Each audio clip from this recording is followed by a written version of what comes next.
New York City is one of the busiest, noisiest, but most popular cities in the world. 8 million people live in New York's 5 boroughs. The largest is Queens. Then there's Brooklyn, the Bronx, and Staten Island. The smallest borough is Manhattan. But this is the borough most people talk about when they talk about New York.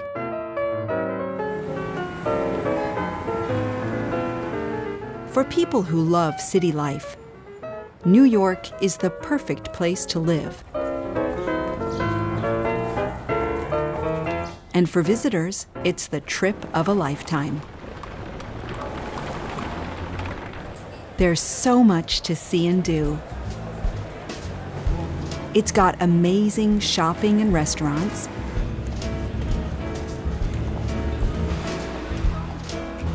exciting theaters, and some of the most famous architecture in the world.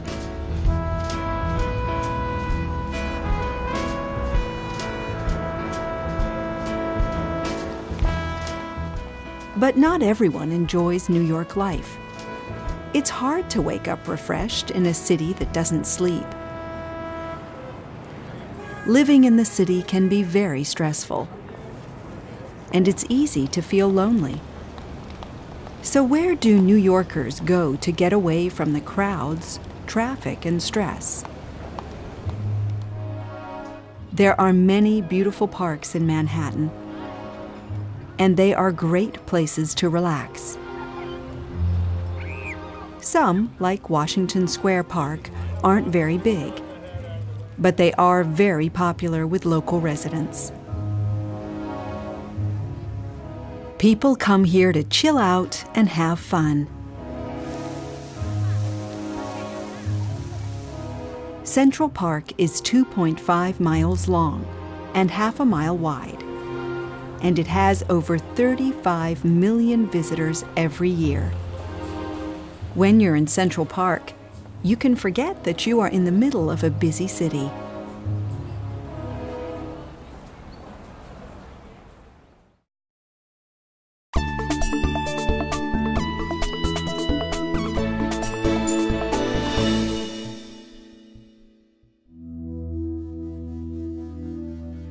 In 2009, a new and very unusual park opened in downtown Manhattan.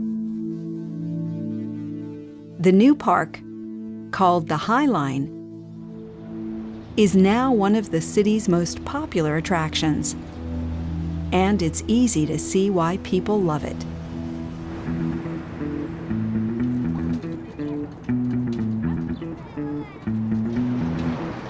The High Line is nearly 1.5 miles long, but it's less than 20 meters wide.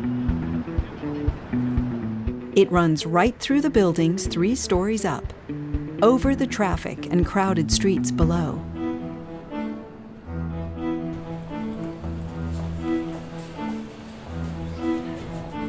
Before the High Line was a beautiful park, it was a train line.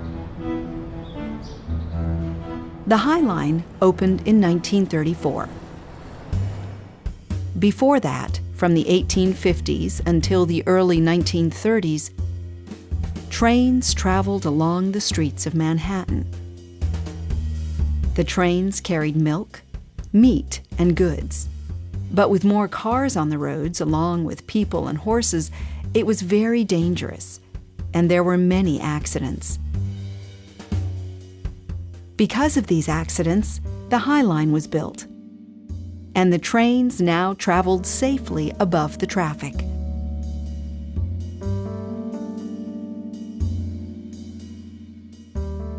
Trains used the High Line until 1980, when the train line closed.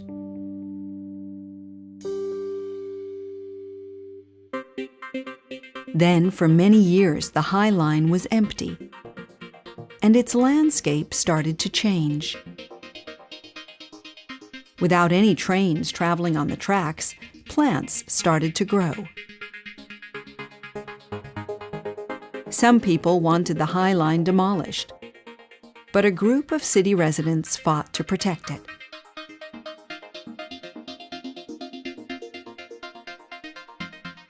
They dreamed of making the old train line into a park in the sky.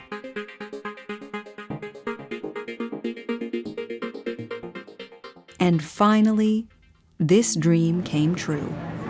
After years of work, the first section of the High Line Park opened on June 9, 2009. In 2011, the second section opened, and the park isn't quite finished.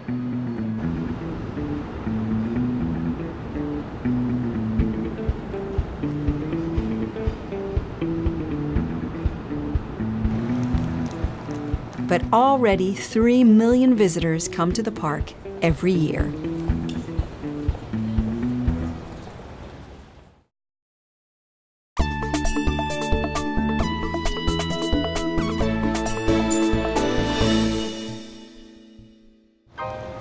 On a perfect hot and sunny day in July, the High Line is busy with visitors and staff. Gardeners are looking after the plants and flowers, while the guides are helping visitors, telling them more about the park's history and environment. In the park, there are plenty of places to sit where you can relax, listen to music, or meet with friends and chat.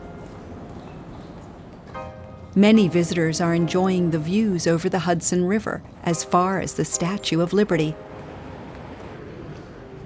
or watching the busy streets below.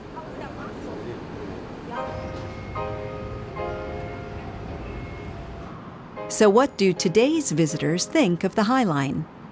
Oh, this is an amazing resource. It's this green oasis in an urban setting that is just surprising and beautiful. Just a little bit of country in the city, which you really don't get enough of here. I think it's beautiful. It's a great place for people to spend their time off, their lunch breaks, their time with family. So I think it's a fabulous place in the city to go. Beautiful. It's an amazing treasure.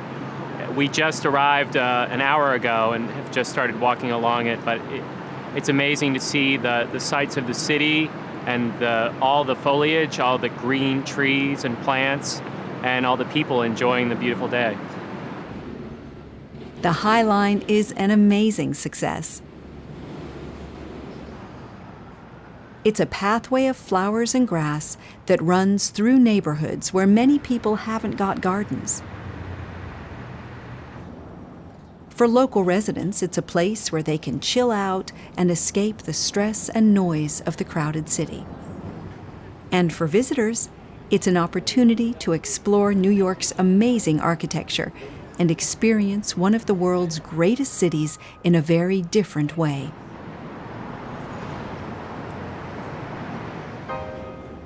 In New York City, the High Line makes a difference to people's lives. It makes people happy.